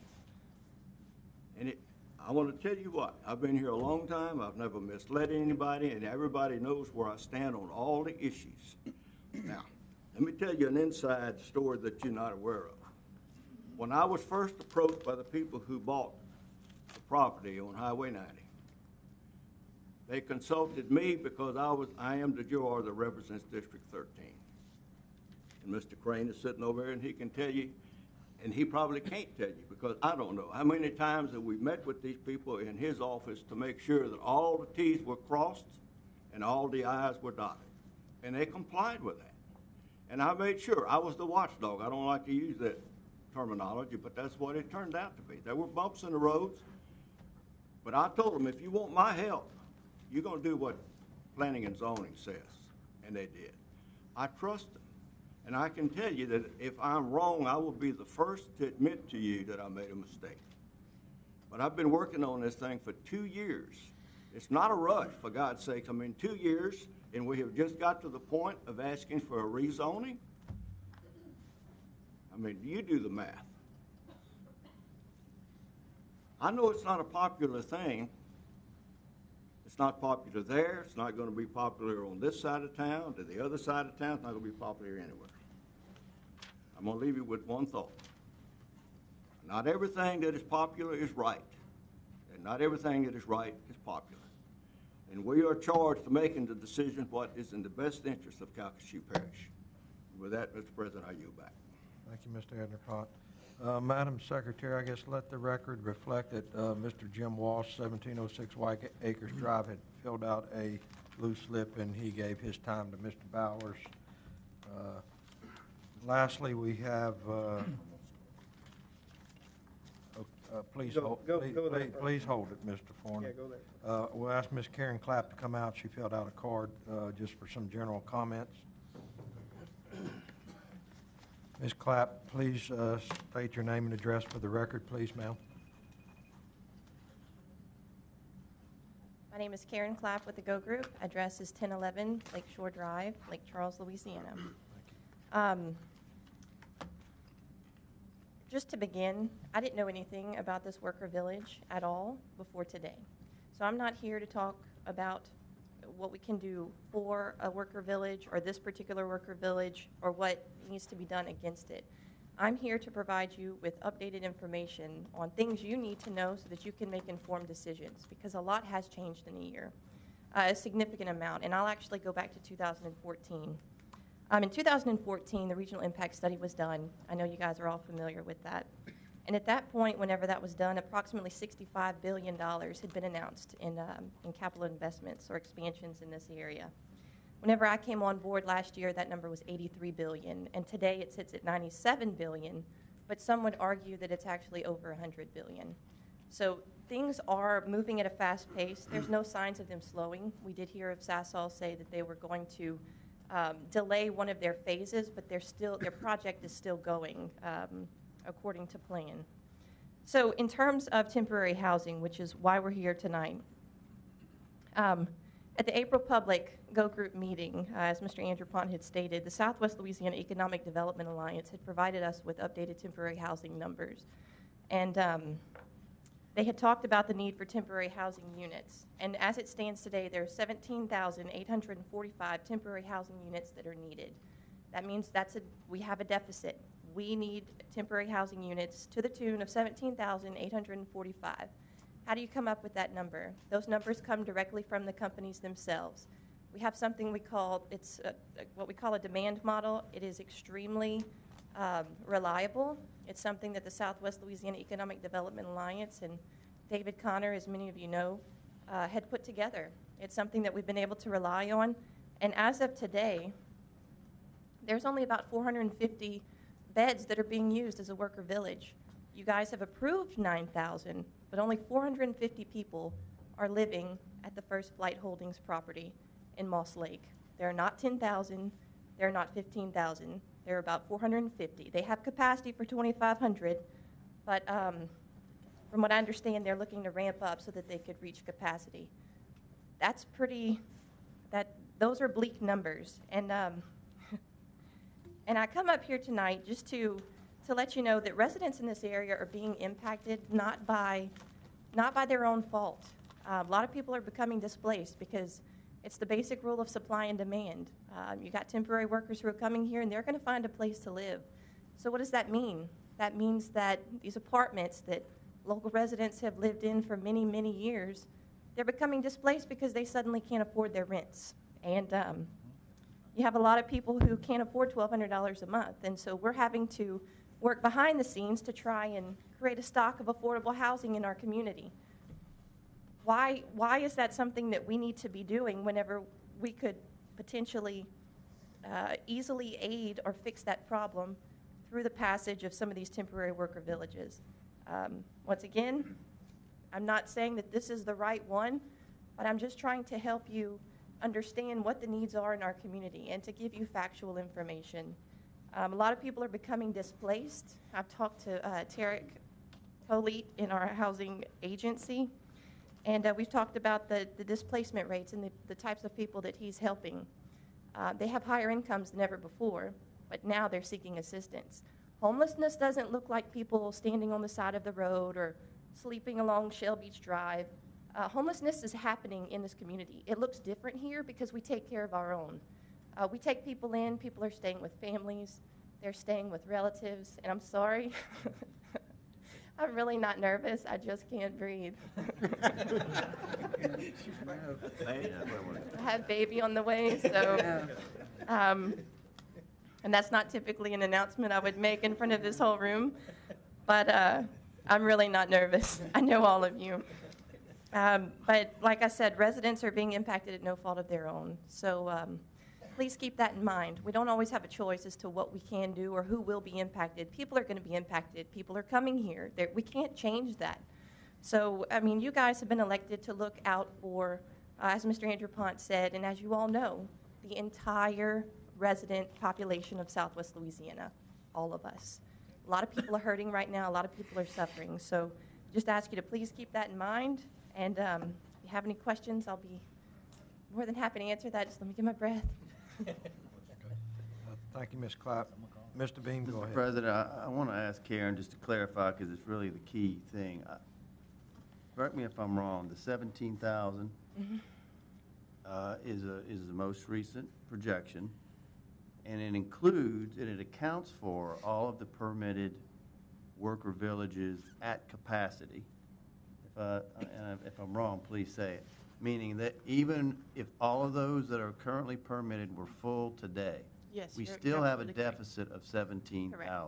Not, Right, we're they counting. are mostly not filled, but it assumes they're filled, and we still are down 17,000. So I just want to make sure that, You because are I'm not sure correct. that was clear. Yeah, that number is 9,566. Those are the beds that have been approved. 450 of those are actually constructed. Remember that one worker village, Moss Lake Village, they have the capacity to go to 2,500 units. They will be ramping up. They will soon, hopefully, go to that capacity. But we're only housing about 450 people. Where are the rest of them? They're in residential neighborhoods. And you know that people are here. You've seen the traffic increase. You've seen the longer lines at restaurants. You've seen them at movie theaters. People are here. And one other thing that I'd like to note that I haven't had an opportunity to maybe talk with you guys about before, maybe through presentations or something else, but our tourism industry is suffering too. They're housing people as far as DeRidder and Leesville for events that are happening here. I think you all know how hard we have worked to get different, or how hard that agency has worked, the Convention and Visitors Bureau, that is, to secure different tournaments and different events in this area. All of that's at stake whenever we're talking about these types of things, because you see all the hotels are full. These people are living in hotels as an option because there are no temporary houses.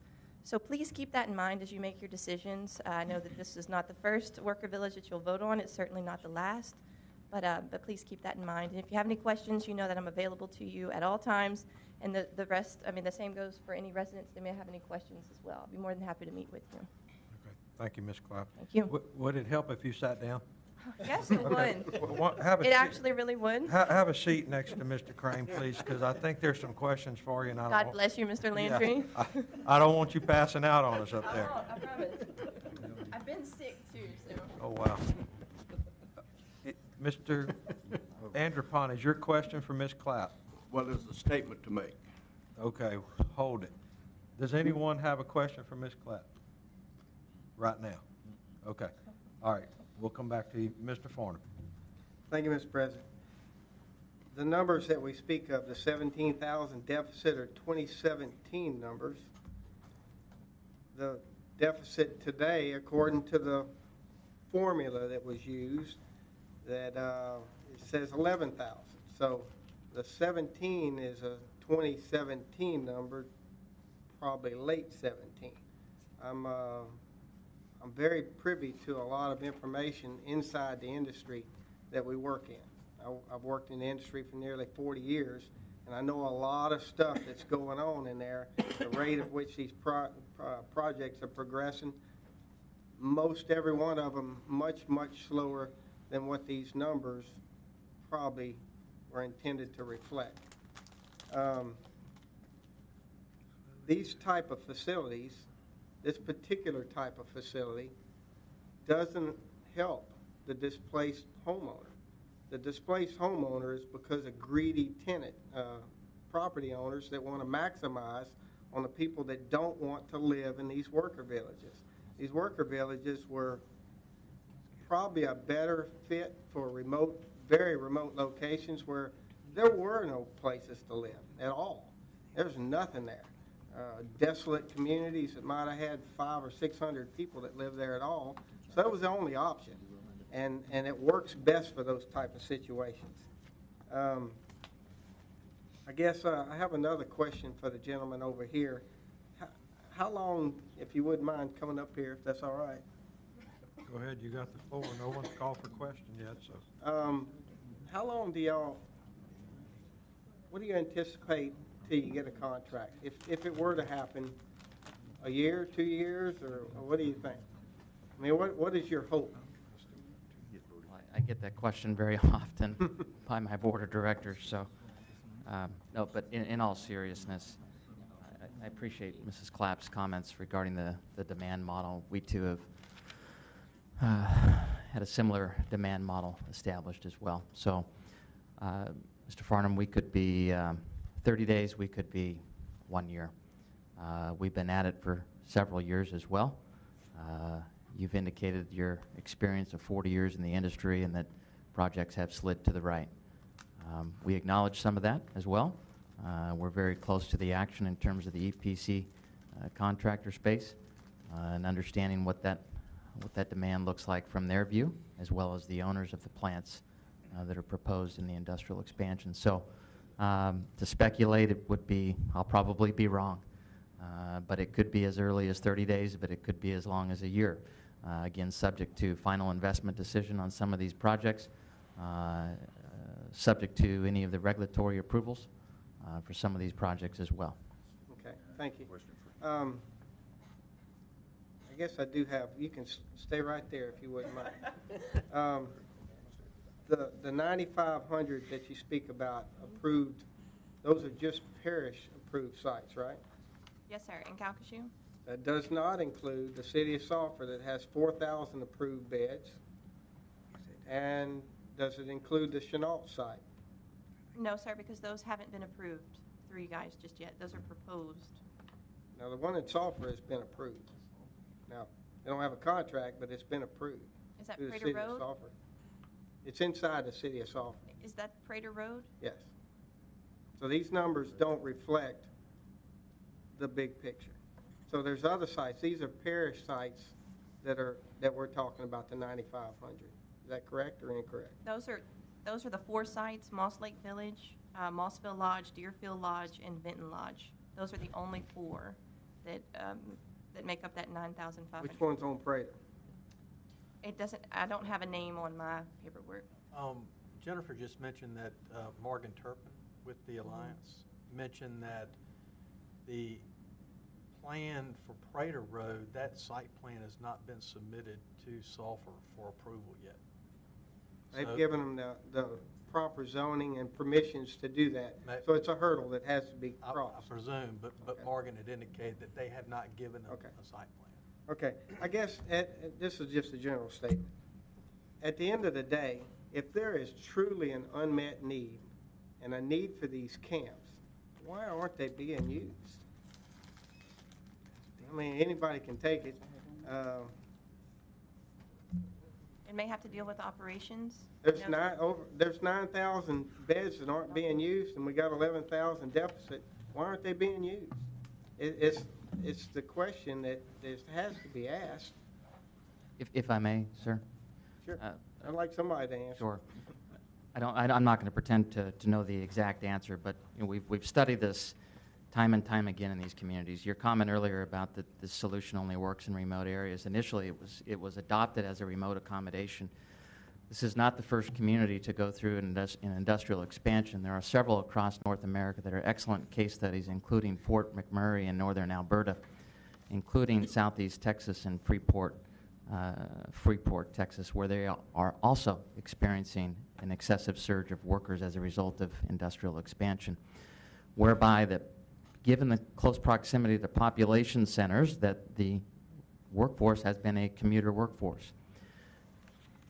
As the industrial expansion continues and it continues to evolve and these projects come online and the construction workers rotate into the communities to build, you will get more adoption of this type of facility and this type of solution. We saw it in Williston, North Dakota, where, Mr. Farnham, there's approximately 12,000 people in that city at that time in 2010. The population today is 23,000, where we currently operate approximately 2,000 beds in close proximity to the city. What ended up happening, on several major projects in that area, and I can use other case studies in Texas as well, is this. If the contractor will mandate as part of their employment, this is the housing solution that we will provide you, you will get adoption. That has occurred time and time again on in some of these communities where major contractors, some of the contractors you're very familiar with on the EPC side, have mandated as a part of their program for safety and productivity that we will provide housing for you in a controlled environment to ensure that you're fit for work every single day, that you're going to show up on time. You're not going to have alcohol and firearms and tobacco and drugs the other 12 hours. Because if you work for X company, our culture of safety is 24 hours, not 12 while you work for us.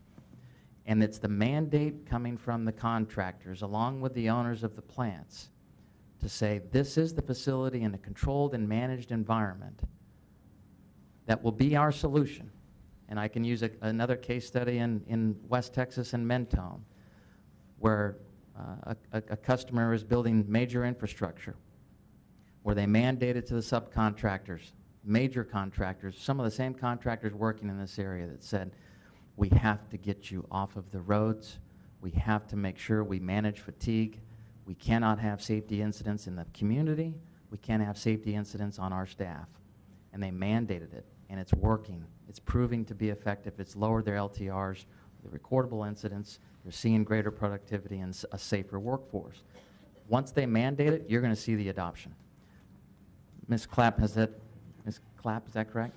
Has indicated that there's 450 residents that have adopted this and that the anticipated ramp up. We believe that to be true on that project as well. We were involved in that particular project that First Flight supports. Unfortunately, unsuccessful in that tender. However, we do understand the escalation schedule and the manpower deployment, what that looks like in the coming months and years, in addition to the other projects in the area, as those projects ramp up and capital spend increases. Not to mention, I think that as you see tighter pressures on the labor market in the Gulf Coast region, not just Southwest Louisiana, but also in West Texas and in Southeast Texas, the contractors will mandate this as a solution, as a competitive advantage for recruitment and retention of that workforce. Right now, it's a little bit loose. That labor market has loosened up a bit. I do have a comment about that. I Yes, know sir. firsthand that effort to move towards that mandate is causing workers to leave the particular site that they're trying to mandate it on today. It's causing the workers to leave. They don't want to go live in these sites. They want the freedom to go live wherever they want to live, have their families there. And so it's causing the workforce to shift and leave there and seek another site that goes where they're not mandating that. And they're free to do that. Sure. And there's so many jobs out there that they have that capability. So just a point on that. I would like to offer some amendments, and I don't know if it's best to do them one at a time. We're going to come back to you on that. Okay. Mr. McMillan, one question. I had a question for you. Sir. 900 plus sites, a little less than 1,000. 6 months from now, would you be coming back to say, hey, we want to go to 2,000 sites or 2,500? Are you going to stay with this number the entire time? No, sir, we will not be back for an amendment to increase capacity. The request stands as is today, 956. Thank you, Mr. McMillan. Mr. Andrepont. Thank you, Mr. President. I will be very brief to support basically what Ms. Clapp said a minute ago. I know for a fact that there's some folks out there who are pooling their money together, and they're buying up rental property right and left.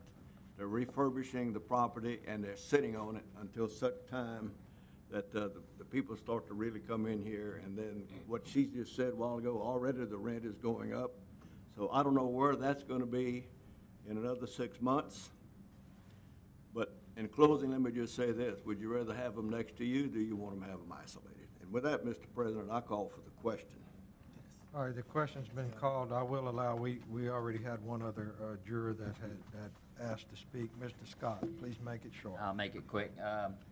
Just last week, I had to call Mr. Robinson on a complaint of someone living in an RV outside of our ordinance.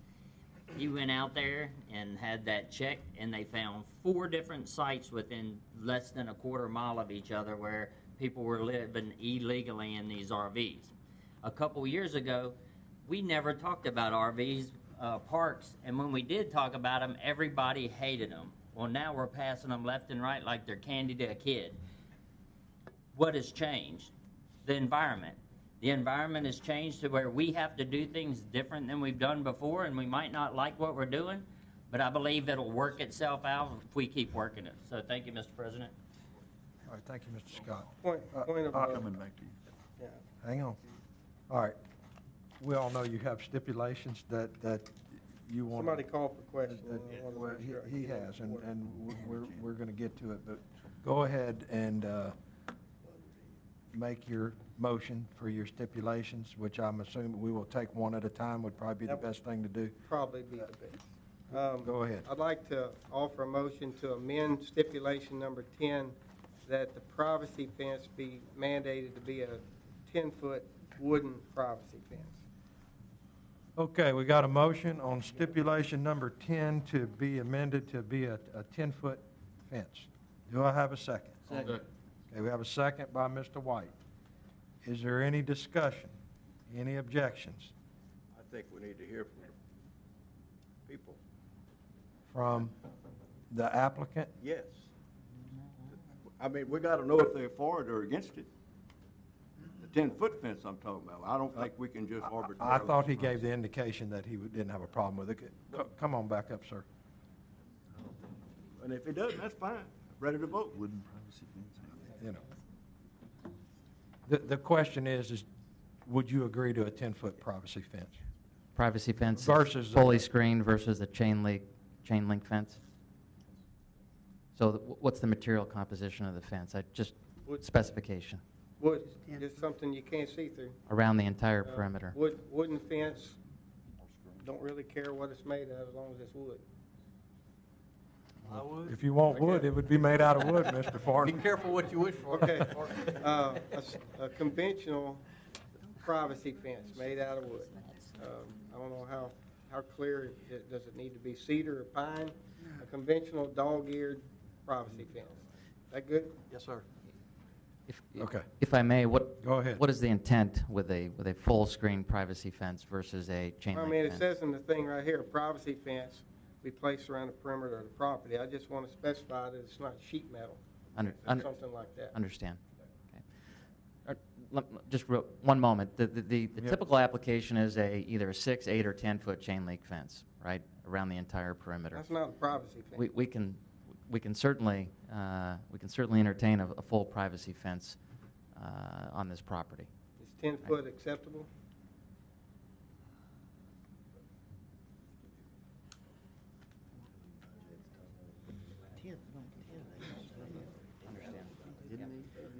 I think determining that, I think the hesitation, Mr. President and board members, is the specification. I mean, if it's a privacy fence and it's 10 foot, we'll stipulate.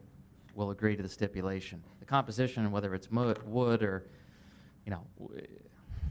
the intent, again, that's why I'm asking the question of the intent. Well, a chain link fence is not a privacy fence. It's Is it a intended- security fence, but it's not a privacy fence.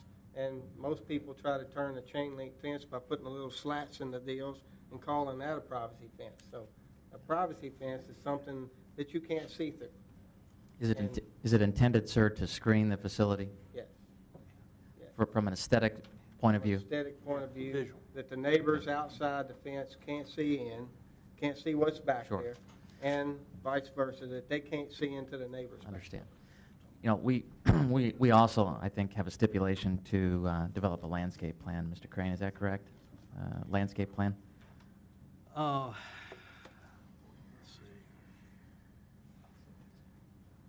see. Not sure. I believe I think- stipulation Yes, 6 or yes, 7. yes. So we intend to provide a landscape plan that will actually be much more aesthetically pleasing than a The 10-foot question's wood about fence. the privacy fence. not about a landscape plan. Well, the plan the landscape plan itself would supersede any type of privacy fence that would actually be more aesthetically pleasing to the community and the residents, to screen and shield the facility itself in a natural form rather than a 10-foot wood fence to give the appearance of an incarceration or prison facility. All right, thank you, sir. All right, Mr. Farnham, Yeah, make your motion. the motion's made. And your motion is? Repeat again, please. 10-foot wooden, dog-eared, conventional privacy fence. All right, that's the, before we vote, Mr. Gilroy, real quick. I want to let the record know that I will go for 8 foot. I'm not going for 10. I agree. I believe 8 foot should Okay, be. I'll amend my motion to 8 foot. 8-foot privacy fence. Okay. The motion's been changed. We have a motion on the floor for an 8-foot wooden, dog-eared. Dog-eared. Got to make sure that's in there. Wooden fence. Wooden fence. And that, who was the second? Judge. By Mr. White. Do you agree with the change in the motion? Okay, so we have a motion and a second on the floor. Is there any further discussion? Any objections? Motion carries. Next, go ahead, Mr. Farnham, unless that's your only Okay, one. got another one. It's a new one. How should I word this, Wes? That they adhere to their code of conduct, what you were talking about. I don't know how to state As that. submitted. To make it to where you guys. Or the can report companies, out. as part of the company's code of conduct. So you adopt as part of the development agreement. Right, as part of the code development conduct. agreement. It'll be included in that. To be included. Second. So that's my motion. Okay, we have a motion by Mr. Farnham and a second by Mr. Scott to include the code of conduct. In the development agreement. The agreement. Before we vote on that, Mr. Hunter had a comment. Thank you, Mr. President. I'll yield to our legal counsel, but, I mean, have you even read over this code of conduct before we adopt it? The last stipulation says lodge management reserves the right to modify, add, or delete these rules at any time. So if we adopt this entire code of conduct, then I don't know if we're adopting anything, really. So I'll just put that forward, and I'll let our legal counsel. What's your recommendation, Wes? I think whatever is required has to stay in place. I don't think they would have an option to change it. If we adopt this entire code of conduct, then they can change it at any time. I'm not an attorney, that's why. If that's what it says, they can change it anytime. So should we adopt it without the last statement? Yes. Yes, yes. Are they willing to agree to that? I guess we called them up on the last one. Should we call them up on Might this? as well. Please come back to the podium, sir. Mr. President, can I just make a suggestion? Go while it's ahead, coming Mr. up. I don't know how you'd word it exactly. It might be beneficial, in the future, that the police jury and the company would want to change it. So I would just suggest, don't hem yourself into. By mutual agreement. Right, what I mean is you may agree, but if you want to change it, it would have to come. It may be something that comes to our benefit. That's right, they may want it more May stringent. want to make it more You wouldn't stringent. want to. So Not allowed. could that be something that is based upon mutual agreement? That you guys can't just change it on your own without us agreeing to it?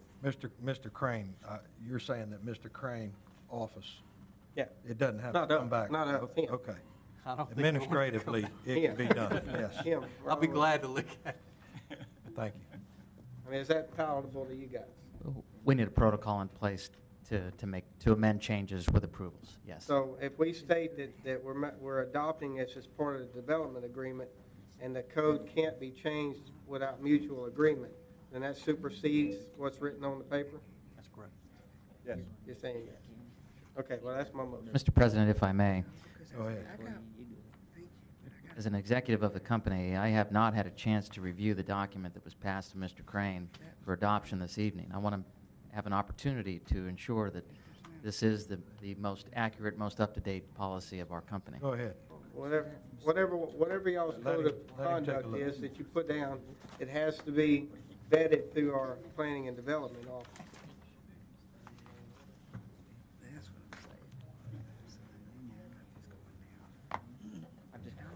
I don't mean to put you on the spot. I just have not had a chance to review the actual document that's been submitted. In our presentation, I have a code of conduct that we did submit that was approved for this presentation. If I may, can we submit a final date stamped document for approval for adoption? I think so. We have to be mutual agreement to. I don't have a problem with that. Sounds good. Sounds good. I'm on the spot. I want to take some time to That's review good. with As long as you diligence. two guys sit down together and y'all Absolutely, vet sir. that and make sure that y'all are both in agreement with it, Yes, sir. I'm fine with that. Okay, we got a motion on the floor by Mr. Farnum, second by Mr. Scott. Is there any further discussion on this particular amendment? Any objections?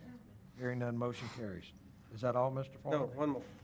Just one more. All right, go ahead. Okay, stay up there if you Okay, would. sir, you might as well just stay up Yeah, there. just kind of hang there till the vote comes down. You said that you're hoping that within a year you can get this done. Your intent at the end of the project, was it for the zoning to revert back to its original zoning? It's kind of been a standard with most of what we've seen. Mr. Crane. Well, in the developer's agreement, when they rezone property to industrial, that developer's agreement indicates in there if the property has not been used within a year that it does revert back. Okay, so that's mandated within the It's in the development development, agreement. it's already. What if they do use it? Well, if they do use it and we've issued permits for it, then it's like that forever.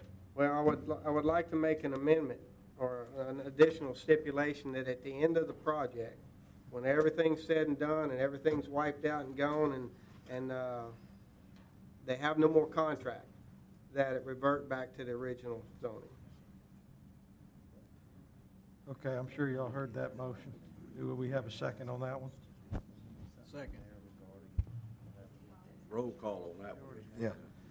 All right, we have a second by Mr. Barris. And I guess my comment on that is that if this is truly only for workforce housing, there's no need for this to remain industrial when this project's said and done.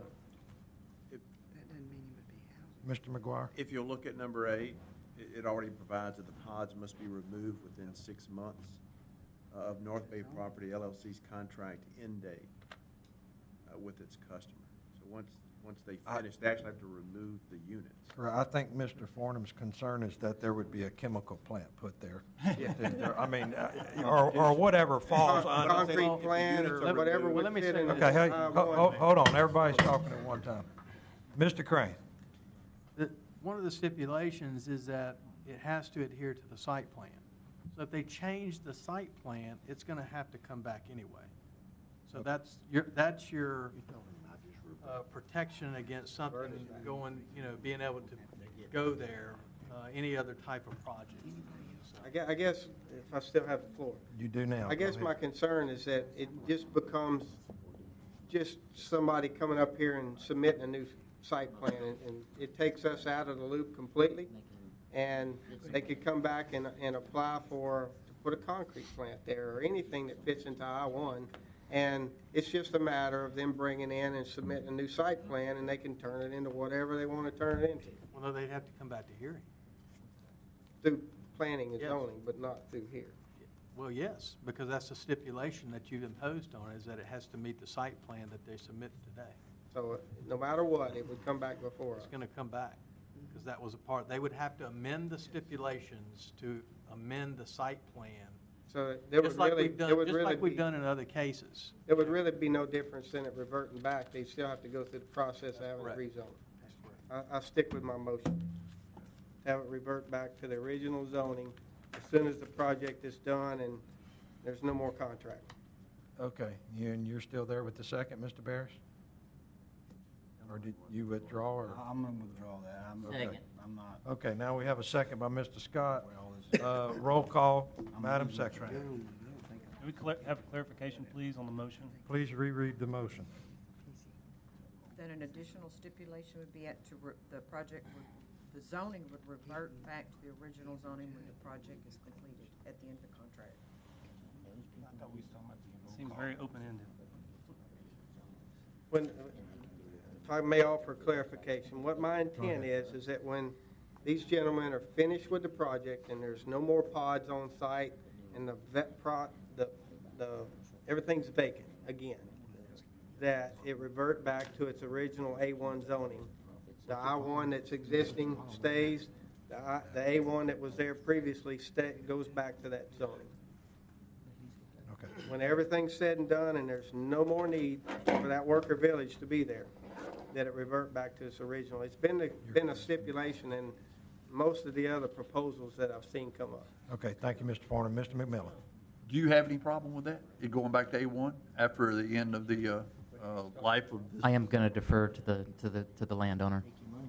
Okay, and he's been wanting to talk all night, so we'll just ask him that question. Name and address. Please state your name and address for the record, please. Ernest Sanders, About where you live? in Moore, Texas. Close enough. So the question was, do you have any problem with, once this employee village is gone, if we voted in tonight, it reverting back to A1 agricultural property? And I'd like to ask Mr. West something. Go ahead, sir, you have the floor. You can ask him on the microphone. No, sir. I want to hear what you're saying. Gotta be on the mic. He's already said it, it's grandfather. The property, as it stands, to be for a mobile home park. Right. Was grandfathered in. Right. If you were to use it as a mobile home park. And the reason why I'm confused, y'all trailer parks now are not A1, but this one was a grandfather. So I'm not going back to agriculture, I go back to what it was when I bought it. Grandfathered trailer park. Well, I don't think so, because you may lose your grandfathering because you're changing the use now. Okay, so that was one of the things, that's why we were being very careful about how that property was going to be used. And if you were going to use it as a mobile home park, you certainly you were going to be able to do that. Well, now that we're rezoning and it's going to be used for man camp, that changes the use. And, having it go back to a mobile home park may require it be rezoned to a mobile home park. And Mr. Crane, if I may, just for clarification, he's going to have that problem no matter what happens. I mean, if this stipulation passes and it goes back to A1 and his intentions are putting a mobile home park back in there after it's done, he would have to come forward, or if it fails and then the other motion, it would be industrial, he would still have to come back. So he's going to have to come back regardless, correct? That's right. If that's his intention. Right. Based on,